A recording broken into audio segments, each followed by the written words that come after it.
them, right? They think this is an existential threat to them, and right. I don't think they're going to want to coming on negotiate. stage now. Let's listen.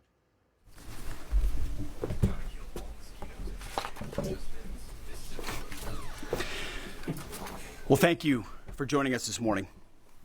Last night, on President Trump's orders, U.S. Central Command conducted a precision strike in the middle of the night against 3 nuclear facilities in Iran, Fordow, Natanz, and Esfahan, in order to destroy or severely degrade Iran's nuclear program. And as the chairman of the Joint Chiefs will demonstrate, it was an incredible and overwhelming success.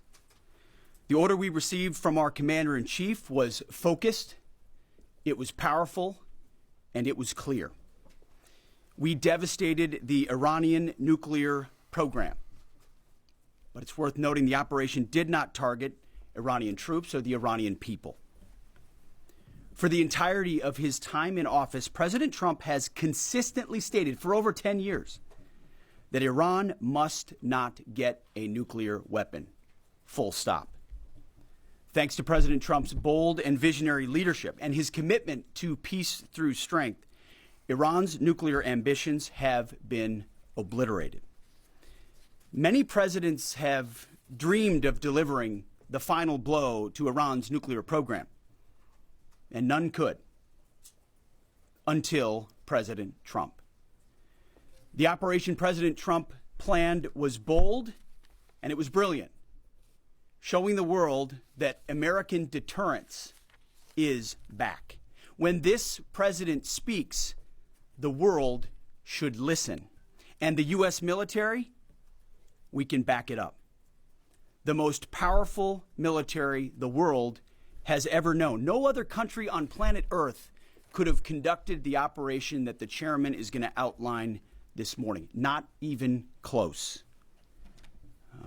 Just like Soleimani found out in the first term, Iran found out when POTUS says 60 days that he seeks peace and negotiation, he means 60 days of peace and negotiation. Otherwise, that nuclear program, that nuclear capability will not exist. He meant it. This is not the previous administration. The President Trump said no nukes. He seeks peace, and Iran should take that path. He sent out a truth last night saying this: any retaliation by Iran against the United States of America will be met with force far greater than what was witnessed tonight. Signed, the President of the United States, Donald J. Trump. Iran would be smart to heed those words. He's said it before, and he means it. I want to give recognition to the chairman of the Joint Chiefs of Staff, the Joint Staff, General Eric Kurilla at CENTCOM, who did a phenomenal job, he and his staff, all of CENTCOM. Policy, across the board, this was a joint effort, and across the Pentagon effort. I want to recognize the pilots who flew those bombers, who flew those fighters, who flew those refuelers, warriors. I want to recognize the sailors on those destroyers, in those subs, on those carriers, warriors, all of them. I want to recognize our soldiers doing air defense, base defense, QRF, warriors, all of them. Every American involved in this operation performed flawlessly. And I want to give recognition to our allies in Israel as well. This is a plan that took months and weeks of positioning and preparation so that we could be ready when the President of the United States called. It took a great deal of precision. It involved misdirection and the highest of operational security. Our B-2s went in and out of downtown Tehran, of these nuclear sites, in and out and back without the world knowing at all. In that way, it was historic. A strike that included the longest B-2 Spirit bomber mission since 2001 and the first operational employment of the MOP, a massive ordnance penetrator. The mission demonstrated to the world the level of joint and allied integration, that speak to the strength of our alliance and our joint forces. As President Trump has stated, the United States does not seek war, but let me be clear. We will act swiftly and decisively when our people, our partners, or our interests are threatened. Iran should listen to the President of the United States and know that he means it, every word. I want to give congratulations to our Commander-in-Chief. It was an honor to watch him lead last night and throughout, and to our great American warriors on this successful operation.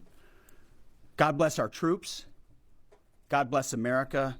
And we give glory to God for his providence and continue to ask for his protection. I turn it over now to the chairman for specifics. Thank you, Mr. Secretary. Thanks for recognizing all of our folks out there doing our nation's work, and nice to see everybody on this early Sunday morning. Last night on the President's orders, U.S. Central Command, under the command of General Eric Kurilla, executed Operation Midnight Hammer, a deliberate and precise strike against 3 Iranian nuclear facilities. This was a complex and high-risk mission carried out with exceptional skill and discipline by our joint force. I want to thank every service member, planner, operator that made this mission possible. Their actions reflect the highest standards of the United States Armed Forces. This operation was designed to severely degrade Iran's nuclear weapons infrastructure. It was planned and executed across multiple domains and theaters with coordination that reflects our ability to project power globally with speed and precision at the time and place of our nation's choosing. This was a highly classified mission with very few people in Washington knowing the timing or nature of this plan. I'll refer you to the graphic on the side as I walk you through some of the operational details. At midnight Friday into Saturday morning, a large B-2 strike package comprised of bombers launched from the continental United States. As part of the plan to maintain tactical surprise, part of the package proceeded to the west and into the Pacific as a decoy, a deception effort known only to an extremely small number of planners and key leaders here in Washington and in Tampa. The main strike package, comprised of 7 B-2 Spirit bombers, each with 2 crew members, proceeded quietly to the east with minimal communications. Throughout the 18-hour flight into the target area, the aircraft completed multiple in-flight refuelings. Once over land, the B-2s linked up with escort and support aircraft in a complex, tightly timed maneuver requiring exact synchronization across multiple platforms in a narrow piece of airspace, all done with minimal communications. This type of integration is exactly what our joint force does better than anyone else in the world. At approximately 5 p.m. Eastern Standard Time last night, and just prior to the strike package entering Iran, a U.S. submarine in the Central Command area of responsibility launched more than 24 Tomahawk land attack cruise missiles against key surface infrastructure targets at Esfahan. As the Operation Midnight Hammer strike package entered Iranian airspace, the U.S. employed several deception tactics, including decoys, as the 4th and 5th generation aircraft pushed out in front of the strike package at high altitude and high speed, sweeping in front of the package for enemy fighters and surface-to-air missile threats. The strike package was supported by U.S. Strategic Command, U.S. Transportation Command, U.S. Cyber Command, U.S. Space Command, U.S. Space Force, and U.S. European Command. As the strike package approached Fordow and Natanz, the U.S. protection package employed high-speed suppression weapons to ensure safe passage of the strike package, with fighter assets employing preemptive suppressing fires against any potential Iranian surface-to-air threats. We are currently unaware of any shots fired at the U.S. strike package on the way in. At approximately 6:40 p.m. Eastern Standard Time, 2:10 a.m. Iran time, the lead B-2 dropped 2 GBU-57 massive ordnance penetrator weapons on the first of several aim points at Fordo. As the president stated last night, the remaining bombers then hit their targets as well, with a total of 14 MOPs dropped against 2 nuclear target areas. All 3 Iranian nuclear infrastructure targets were struck between 6:40 p.m. and 7:05 p.m. Eastern Time. Again, that's about 2:10 in the morning local time in Iran, with the Tomahawk missiles being the last to strike at Esfahan to ensure we retain the element of surprise throughout the operation. Following weapons release, the Midnight Hammer strike package exited Iranian airspace and the package began its return home. We are unaware of any shots fired at the package on the way out. Iran's fighters did not fly, and it appears that Iran's surface-to-air missile systems did not see us. Throughout the mission, we retained the element of surprise. In total, U.S. forces employed approximately 75 precision-guided weapons during this operation. This included, as the president stated last night, 14 30,000-pound GBU-57 massive ordnance penetrators, marking the first ever operational use of this weapon. I know that battle damage is of great interest. Final battle damage will take some time, but initial battle damage assessments indicate that all 3 sites sustained extremely severe damage and destruction. More than 125 U.S. aircraft participated in this mission, including B-2 stealth bombers, multiple flights of 4th and 5th generation fighters, dozens and dozens of air refueling tankers, a guided missile submarine, and a full array of intelligence, surveillance, and reconnaissance aircraft, as well as hundreds of maintenance and operational professionals.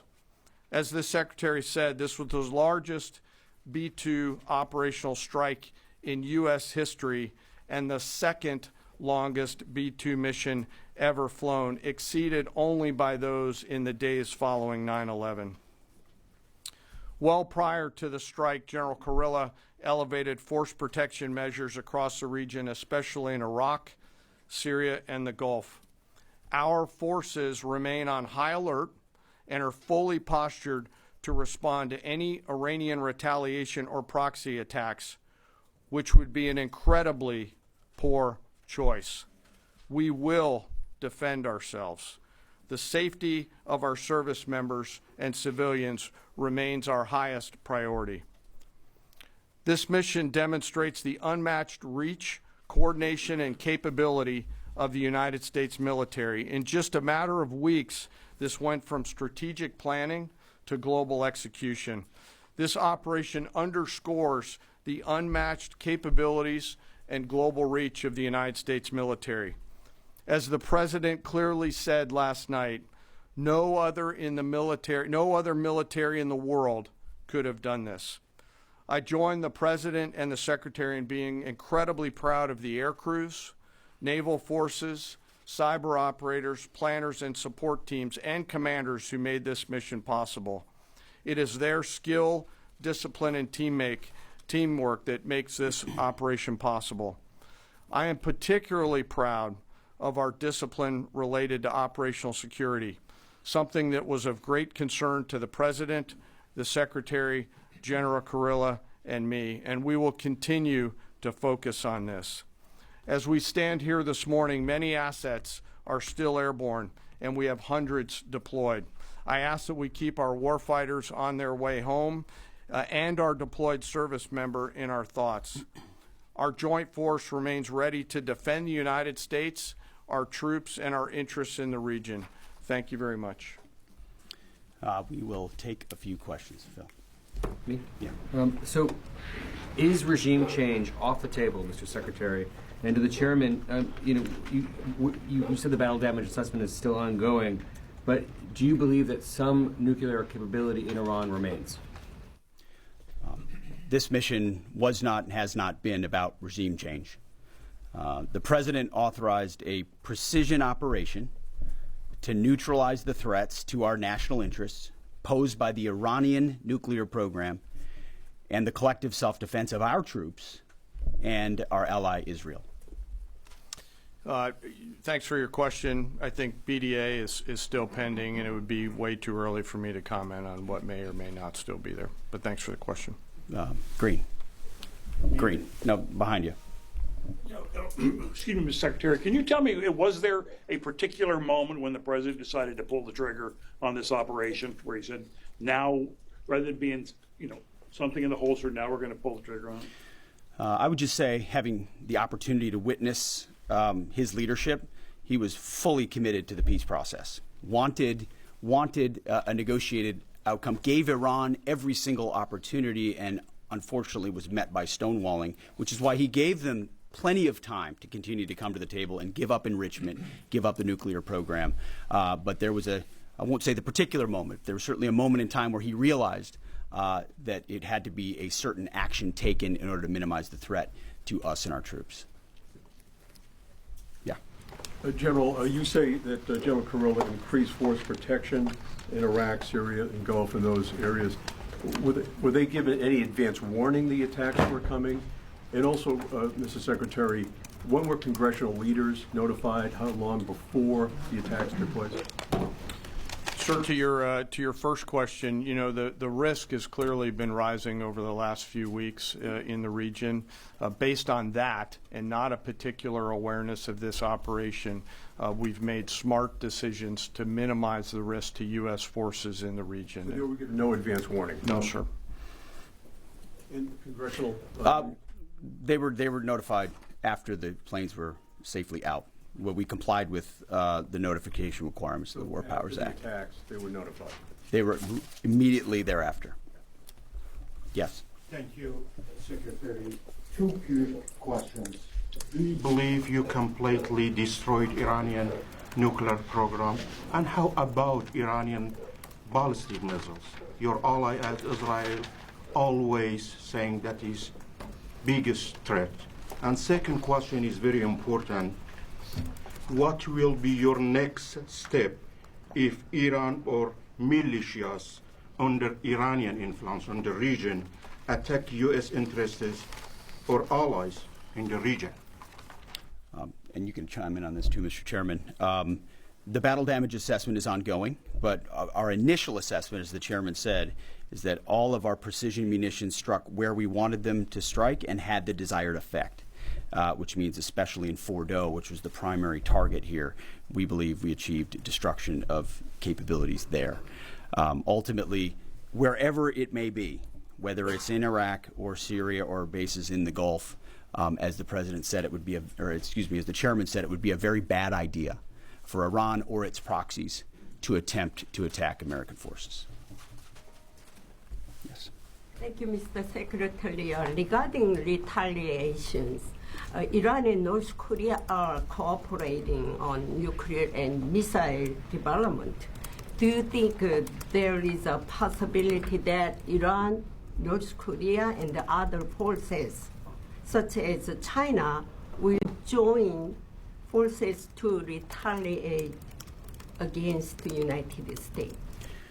Well, unfortunately, because of the policies under the previous administration, we drove those countries together. And ultimately, that creates a challenging environment. For this particular operation, the focus is on Iran and Iranian nuclear capabilities. That's our focus here, is to not just say that they can't have, but President Trump has said from over 20 years, frankly, Iran cannot have a nuclear weapon. And ultimately, he decided this is the moment, given their stonewalling, when direct military action had to be taken to prevent that from happening. Yes. Thank you very much. General Kane, I understand OPSEC, I respect OPSEC. Can you say at all what security procedures are being taken to protect U.S. troops in Iraq and elsewhere in the Middle East? And Secretary Hegseth, as a global war on terrorism veteran, what do you say to veterans who may be concerned the U.S. is getting into another open-ended war in the Middle East over weapons of mass destruction? Thanks, sir, for the question. I won't comment on what force protection measures are being taken in the region. What I will say is we're being proactive and not reactive, and being very thoughtful about ensuring that we do all that we can to protect our forces out there. And I would just say, as the president has directed and made clear, this is most certainly not open-ended. It doesn't mean it limits our ability to respond. We will respond if necessary. The most powerful military in the world is postured and prepared to defend our people. But what the president gave us, as I said, was a focused, powerful, and clear mission on the destruction of Iranian nuclear capabilities. Those were the targets. That's what was struck. That's what was overwhelming. That's what was overwhelming. That's what the Iranian regime needs to understand, as the president put out last night. He wants peace. There needs to be a negotiated settlement here. We ultimately demonstrated that Iran cannot have a nuclear capability. That is a very clear mission set on this operation. Yes, hold on. Yes, right there. Thank you, Mr. Secretary. Question for the Secretary and the Chairman.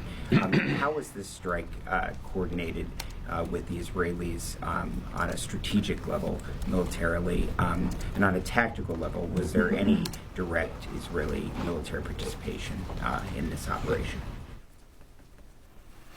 Well, I would say certainly Israel had an incredible military success, especially at the beginning and ongoing, in degrading Iranian capabilities, in degrading Iranian launchers, MRBMs. It's been incredible to watch what our ally Israel has been able to do. And there certainly have been conversations. I mean, General Kurilla at CENTCOM has worked closely in the defense of Israel for many years. And part of this operation was the defense of Israel and the ongoing defense of Israel. But as it pertains to this strike, this was U.S. operated and U.S. led.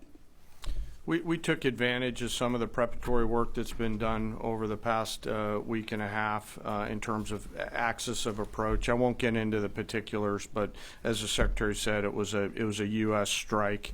We made sure we were not in the same piece of airspace and sky. Aside from that, that was the extent of it. We'll take a couple more. Yeah, right there. Question to the Secretary first. Are you concerned whatsoever now about the reaction from U.S. allies given the strike, particularly those in the Gulf? And to the Chairman, if I may, I understand you don't want to speak to specific assets and force protection measures, but do you anticipate at least having to bring in any further assets from other theaters to aid in force protection over the coming days? We certainly understand the challenges of allies in the region, and we have been respectful and in working in collaboration with them as it pertains to basing and sensitivities there.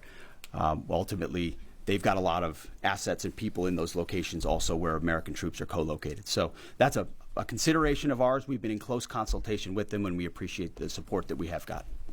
Thanks for the question on sort of the global picture. And as you know, that's one of my jobs, is to look globally at the entire range of challenges. We are always carefully considering our force posture around the world and then offering options to the Secretary and to the President. I won't comment on any future things, but the American people should know that we carefully consider those moves around the world and try to modulate as needed our force structure in the region. Absolutely. Yeah, right here. Thank you. What communications are being sent to the Iranians right now, and is there any possibility of diplomacy now or in the coming days? I can only confirm that there are both public and private messages being directly delivered to the Iranians in multiple channels, giving them every opportunity to come to the table.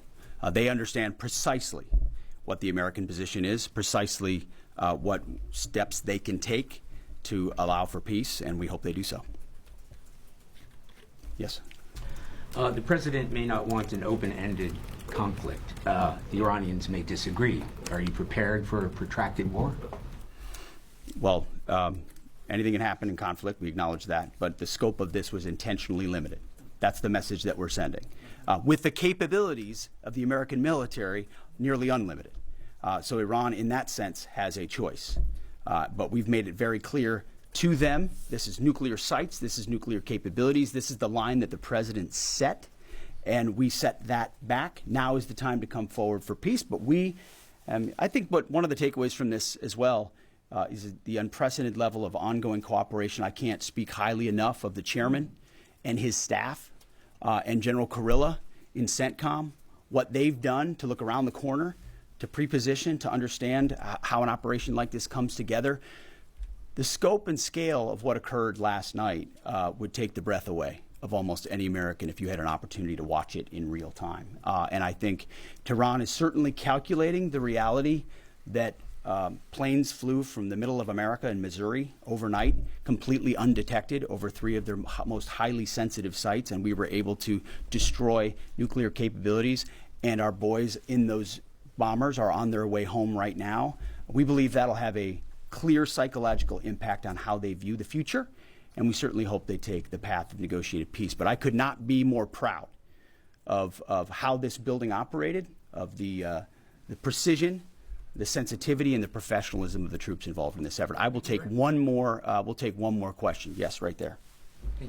Thank you, Mr. Secretary. Concerning the justification for these strikes, in March, the Office of the Director of National Intelligence released their threat assessment, concluding, quote, Iran is not building a nuclear weapon, and Khamenei has not authorized the nuclear programs he suspended in 2003, unquote. So what new intelligence does the U.S. have since then that the Iranians have changed their position on nuclear weapons?